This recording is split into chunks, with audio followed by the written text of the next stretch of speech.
Welcome to the deep dive. We're here to, take a whole lot of complex information and really boil it down to what you need to know. That's the goal.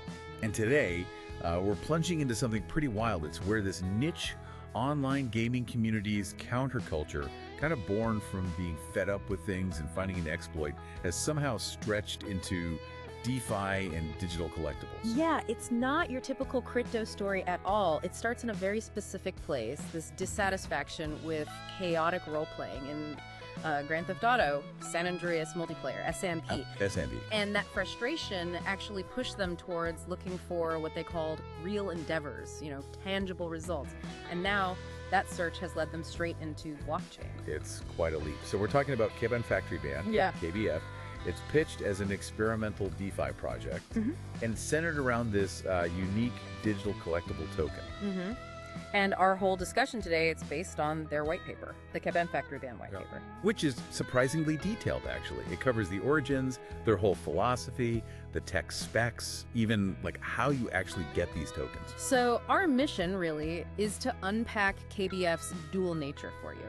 On one hand, it's meant to be this unique digital souvenir, kind of inspired by the Kaban Kabanich meme. Okay. But on the other hand, it's also a tool, a versatile one, they say, for testing and experimenting with DeFi stuff on the Binance Smart Chain. Getting that difference is key, isn't it? Absolutely. Understanding it's both those things is crucial to grasping what KBF is actually about. Okay, and right up front, we need to put up a big flashing sign, a crucial disclaimer. This is really, really important. Yes. KabanFactoryBand is explicitly an experimental token. It's a symbolic collectible.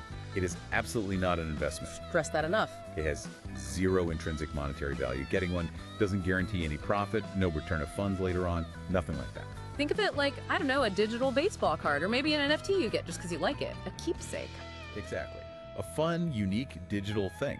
Not a security, not a financial instrument. So keep that firmly in mind as we dive in. All right. So let's get into the origin story. Where did this actually come from? Well, its roots are deep in those Grand Theft Auto, San Andreas multiplayer servers, SMP. It wasn't just like a random group. It really grew as a kind of socio-cultural reaction against certain parts of the role-playing they found frustrating. So a counterculture. Definitely. Yeah. A distinct counterculture formed. And it started, the white paper says, in a specific place. A factory. Yeah, kind of mundane, right? An in-game factory setting. That's where the leader of this movement got his name, Kaban Kabanich. Kaban Kabanich. Okay. And his core group, they formed this thing called a post-RP association. Basically just a place for players to hang out and talk after the role-playing stopped. Like a virtual water cooler, maybe? Away from the game's chaos. Sort of, yeah. A space for, real interaction. But then came this pivotal moment. The exploit. Exactly. Kabanich and his crew found a flaw, a systemic exploit, in the SAMP in-game business economy. And they used it. Oh yeah, they managed to rake in a lot of virtual currency. But the key thing wasn't just the virtual money. What was it then? It was the discovery itself. It ignited this bigger desire in them to look for similar, sort of unconventional ways to earn, well, anything of value, really, in any context. So it went beyond just gaming money. It became a mindset. Precisely, a mindset about seeking tangible gain, finding loopholes maybe, which leads directly into their core ideology, this deep dissatisfaction with something they called schizo-RP. Schizo-RP, can you unpack that? What did they mean by that term? It sounds intense. It is. It was their label for role-playing that they saw as just chaotic, illogical, and ultimately meaningless. It wasn't just bad RP. It was the irrational nature of it that grated against their common sense. And against this search for tangible results you mentioned. Exactly. It was the complete opposite of what they were looking for. So instead of that chaos, KabanFactoryBand gravitated towards, what was it? Real endeavors. Real endeavors, yeah. Actions aimed at getting concrete benefits, achieving tangible results, not just playing pretend. And it feels like that pursuit, looking for real value, is what naturally led them towards cryptocurrency, like an extension of finding that exploit. I think that's a perfect way to put it. It laid the foundation. And their symbolism really drives this home. Take pasta. Pasta, like spaghetti. Literally, yes. For them, pasta symbolizes clarity, simplicity, basic needs. It's the absolute antithesis of that chaotic SchizoRP. Okay. And they even metaphorically link the KBF crypto token itself to the value of pasta. It underscores this folk character, this connection to something basic and real. That's actually kind of brilliant. It grounds it. It does. It stands against the abstract, often purely speculative nature of SchizoRP and maybe even some crypto itself.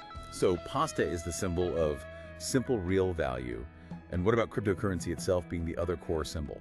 Well, that represents their search for stability, progress, tangible gain, but now in a new digital form. It's a direct contrast to the messy SAMP world they came from. And it continues their interest in earning, in finding value, like with the exploit. Exactly. For them, crypto isn't just finance. It's a structured, logical system for achieving value. It's methodical. So you put it all together. Yeah. The gaming counterculture, the exploit, rejecting schizo-RP, embracing real endeavors, using pasta and crypto as symbols. It really is a manifesto. It is a manifesto for order, logic, tangible value in these virtual worlds that can feel so unpredictable. It's a powerful statement, actually. Definitely. And that brings us nicely to KBF's dual purpose, which we can now see more clearly. It's primarily this unique meme souvenir, a digital collectible. Right. But its secondary purpose is being that experimental tool for testing DeFi stuff. And again, just to hammer it home, it is not a traditional crypto with inherent economic value. That distinction keeps coming up. It's clearly central. It has to be. So if it's experimental, what are the actual, concrete goals? What are they trying to do with this project? They lay out a few key objectives. First, building a community, a vibrant one around the Kaban Kabanich meme where people can collect the souvenirs and also join in the DeFi experiment. Community first. Makes sense. Second, the DeFi testing itself. They want to run comprehensive scenarios to really stress test smart contracts, algorithms, check reliability, security, function, all on the Binance Smart Chain. So like a sandbox for BSC DeFi. Pretty much. But they also want to do innovative research, trying to find optimizations, improvements, maybe even new ways to use DeFi protocol. Pushing the envelope a bit. Seems like it. And transparency is another big objective. They plan to regularly publish detailed reports, technical docs. Open source style. Yeah, and meticulously documenting everything, updating it, making sure it meets BSC scan standards for verification so anyone can check their work. That rigor is important for any experimental project, especially one focused on tangible outcomes. Okay, let's get into those technicals a bit, because that's where the experiment part really shows its teeth. It's on Binance Smart Chain, BSC, using the BEP20 standard. Right, which is common on BSC, similar to ERC20 on Ethereum. Means it can interact with other things on that chain. And the contract itself, Solidity 0.8.20 MIT license. And the big one, fully verified on BSC Scan. Crucial for transparency. BSC Scan is like the blockchain explorer for Binance Smart Chain. You can see the code, the transactions, everything. No hiding. Exactly. And the specific functions in the contract, they're directly tied to its experimental purpose. Like it's burnable. Meaning tokens can be destroyed. Permanently removed from circulation, yeah. But for KBF, this isn't about market manipulation, it's for testing. Simulating different supply levels in their experiments without needing a real market. Controlling the variables. Smart. I also saw it's pausable. What's that for? That's like an emergency brake. Authorized people can temporarily stop all token transfers. Why would they need that? For security during really critical tests, or if something unexpected happens, it lets them halt things, maybe fix an issue or reconfigure an experiment without the tokens themselves being compromised. And they promise to announce any pauses publicly. Okay, that's a sensible precaution for an experiment. Now, the access control. There's a minter role. Does that mean the founder can just print more tokens whenever? Good question. Yes, the access control is role-based. There's an admin role, a pauser role, and that minter role. It does grant the founder the ability to mint new tokens. Unlimited supply. How does that fit with, well, anything? It fits perfectly with it being experimental and a collectible. It's not about creating scarcity for investment. The controlled minting is specifically so they can issue new tokens as needed for ongoing tests, for research distribution, and importantly for people to acquire as those unique meme souvenirs. Okay. So the flexible supply serves the experimental and collectible goals. It's not meant for market cap games. Precisely. It decouples it from typical market dynamics, which leads us perfectly into the tokenomics and that pasta-pegged fixed price. This part is great. So it's not market-driven at all. Nope. There was an initial supply of 100 million KBF with 18 decimals, which is standard. But the max supply is technically unlimited, managed by that controlled minting we just discussed. And the price to get one, Fixed at $0.30 USD per KBF token, and you acquire it by sending USDT, the stablecoin, on the BEP20 network. Only whole tokens too, no fractions. And the calculation for the early 30 cents, this is where the pasta comes in, right? This is the genius symbolic part. They literally took average retail pasta prices in Western Europe. I found an average of about 2.577 per kilogram. Okay, I'm following. Then they defined 1 KBF token as being worth 100 grams of pasta, so 0.1 kilograms. So 1 KBF 100-gram pasta equals 0.2577, roughly. Exactly.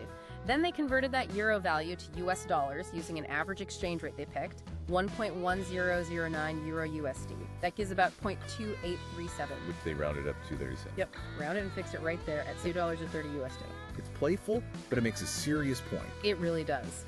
The pasta pegged price grounds the token in something universally understood, something fundamental pasta.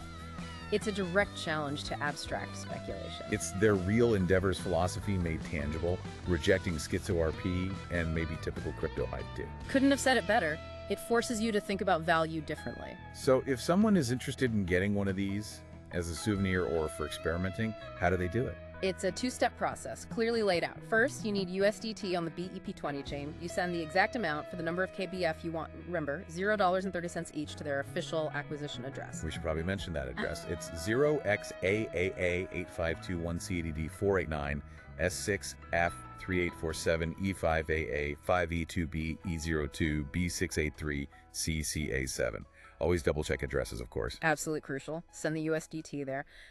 Then, step 2, and this is important, you have to complete a Google form. A Google form. Okay. Why? For verification and distribution. Right. Form asks for your contact info, how you found out about KBF, what you plan to use the tokens for collecting, personal use, DeFi testing. So they get a sense of the community's intentions. Right, and you confirm, you understand the terms, like that it's not an investment.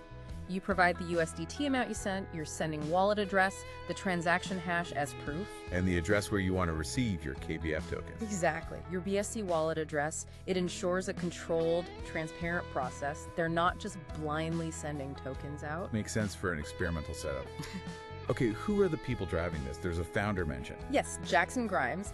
He's named as the originator of the Kaban Kabanich meme itself, and also the lead developer for the KBF smart contract. So the meme guy is also the tech guy. Seems so.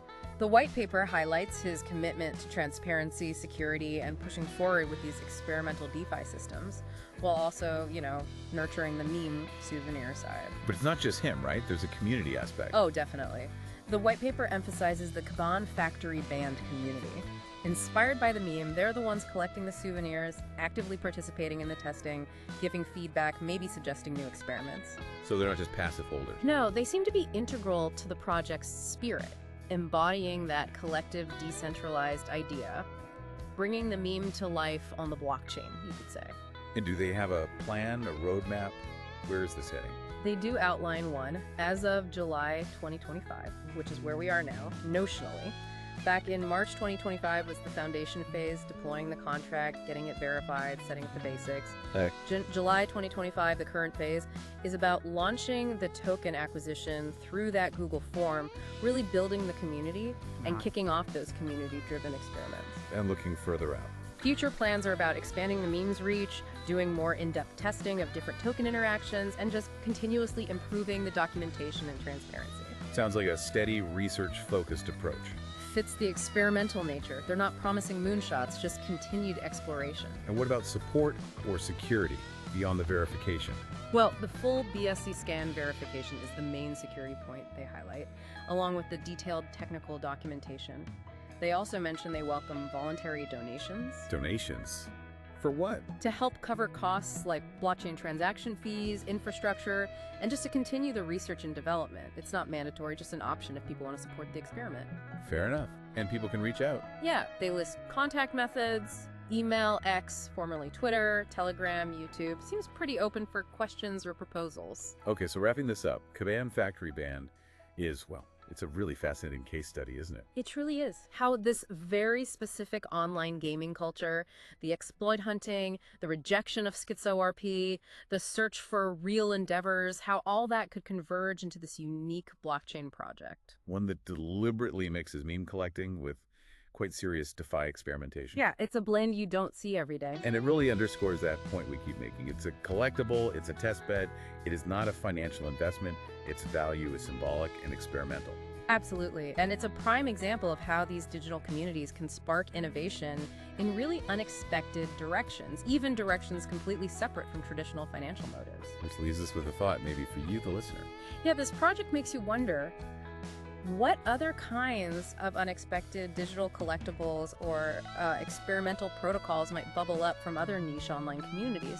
How else might blockchain be used beyond just finance, driven by these very specific cultural or community goals? Interesting times. It definitely pushes the boundaries of what we think blockchain is for.